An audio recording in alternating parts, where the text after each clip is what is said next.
to The Revolt of the Angels by Anatole France. This is Chapter 8, which speaks of love, a subject which always gives pleasure, for a tale without love is like beef without mustard, an insipid dish. Nothing ever astonished Maurice. He never sought to know the causes of things and dwelt tranquilly in the world of appearances. Not denying the eternal truth, he nevertheless followed vain things as his fancy led him. Less addicted to sport and violent exercise than most young people of his generation, he followed unconsciously the old, erotic traditions of his race. The French were ever the most gallant of men, and it were a pity they should lose this advantage.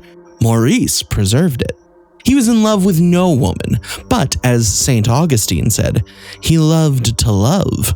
After paying the tribute that was rightly due to the imperishable beauty and secret arts of Madame de la Bertellier, he had enjoyed the impetuous caresses of a young singer called Luciole.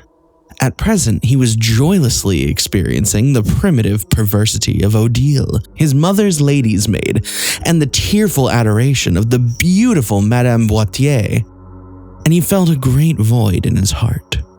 It chanced that one Wednesday, on entering the drawing room where his mother entertained her friends, who were, generically speaking, unattractive and austere ladies, with a sprinkling of old men and very young people, he noticed in this intimate circle Madame d'Aubel, the wife of the magistrate at the law courts, whom Monsieur d'Esparvieu had vainly consulted on the mysterious ransacking of his library. She was young.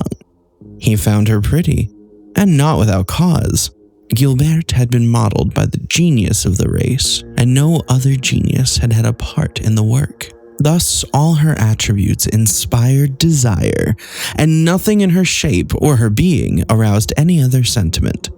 The law of attraction, which draws world to world, moved young Maurice to approach this delicious creature, and under its influence he offered to escort her to the tea table.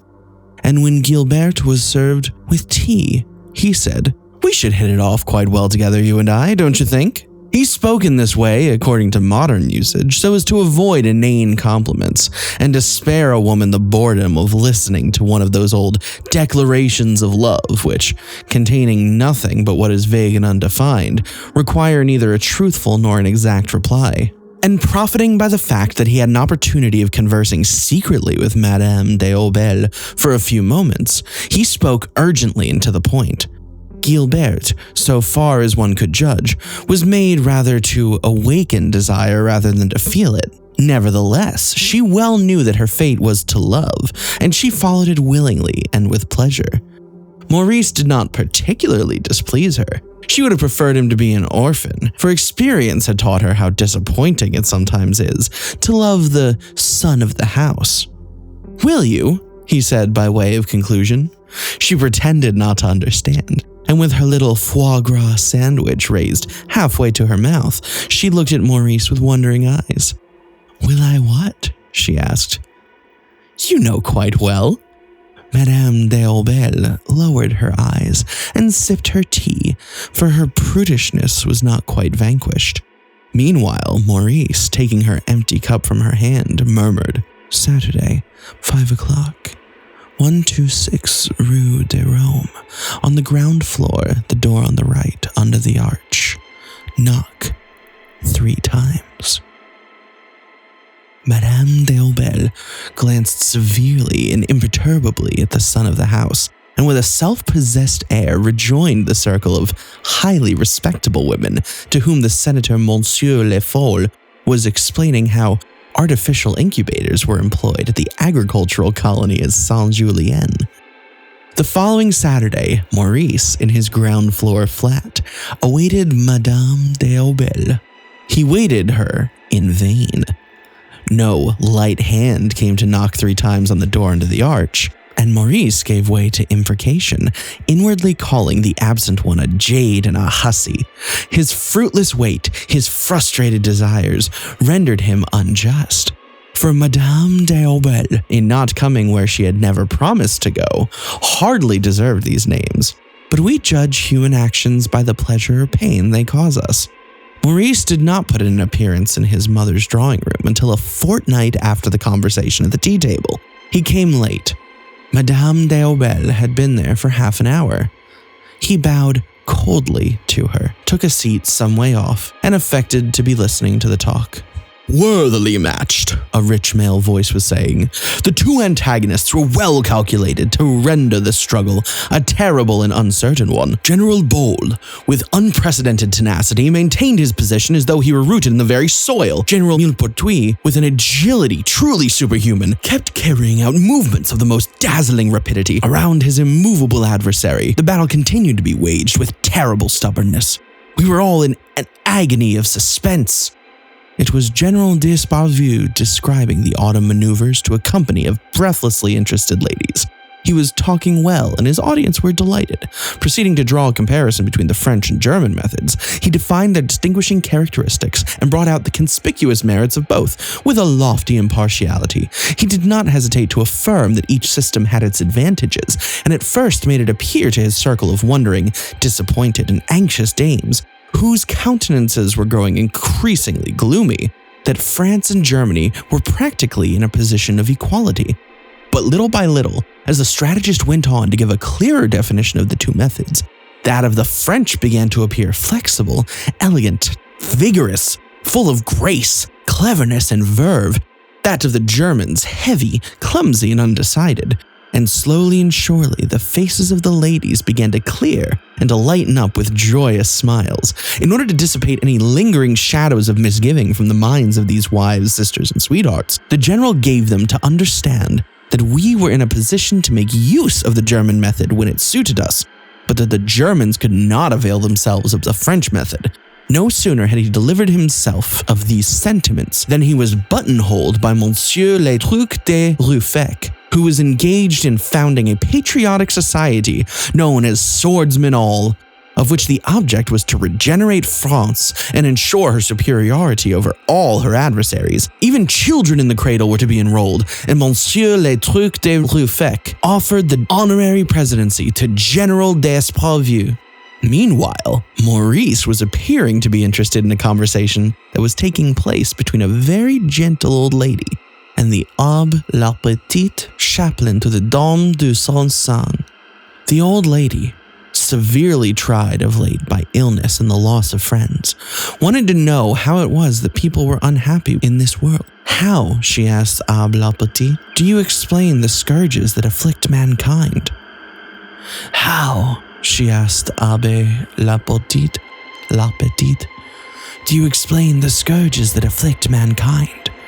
Why are there plagues, famines, floods, and earthquakes?"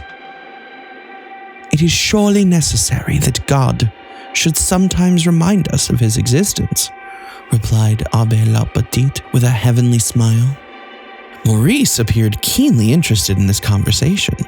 Then he seemed fascinated by Madame Philot-Grandin, quite a personable young woman whose simple innocence, however, detracted all piquancy from her beauty, all savor from her bodily charms. A very sour, shrill-voiced old lady who, affecting the dowdy woolen weeds of poverty, displayed the pride of a great lady in the world of Christian finance, exclaimed in a squeaky voice, "Well, my dear Madame d'Esparvieu, so you've had trouble here. The papers speak darkly of robbery, of thefts committed in Monsieur d'Esparvieu's valuable library, of stolen letters."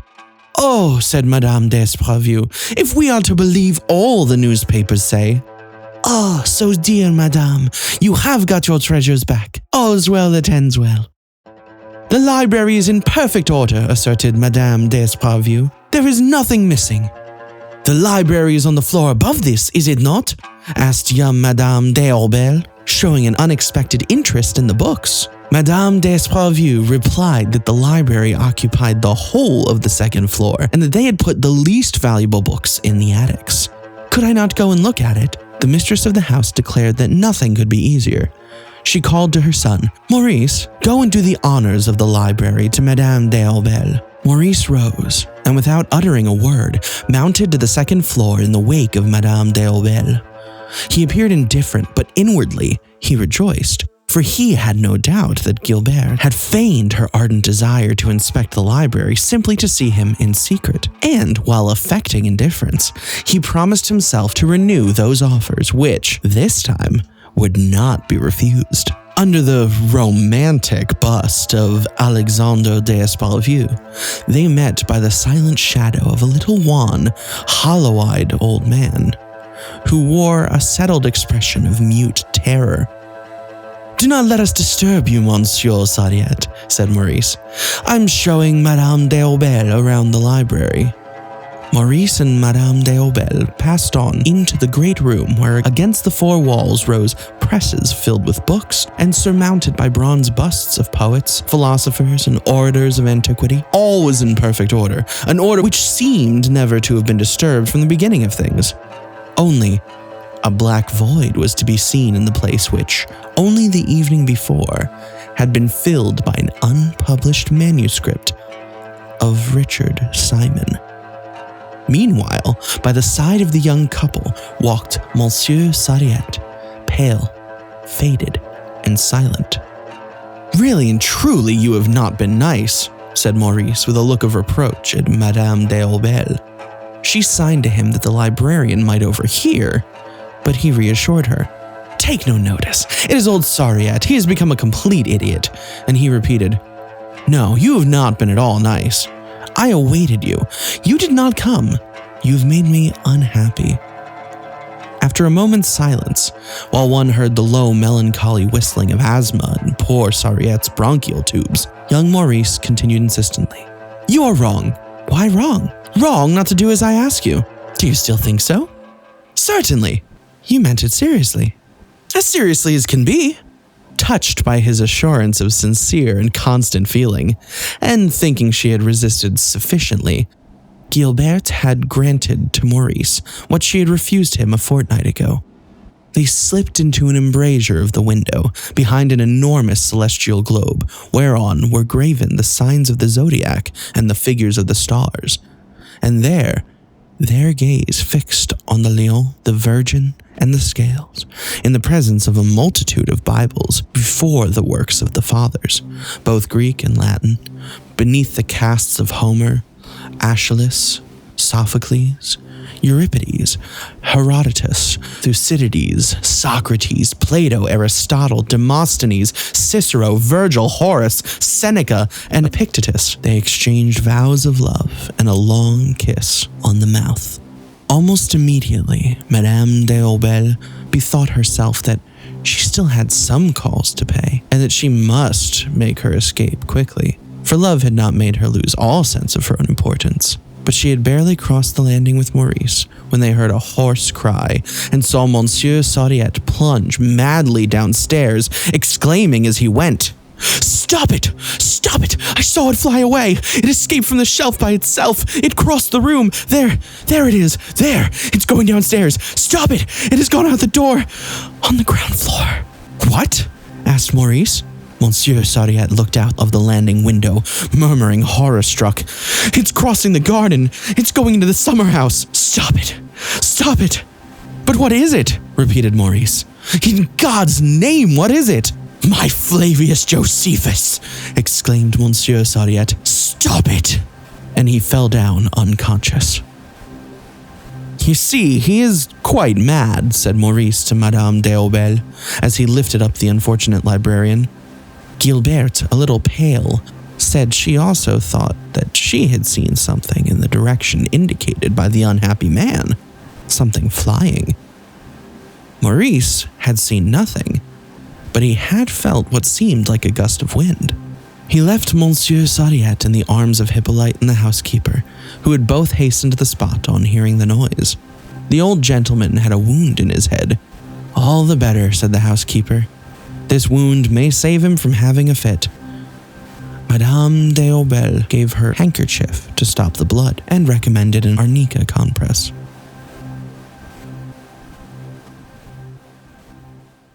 Thank you for listening. This has been Chapter 8 of The Revolt of the Angels by Anatole France. If you'd like to hear Chapters 9 and beyond, please continue to listen to the playlist or click on my channel and find the remaining videos there. Thank you again for listening.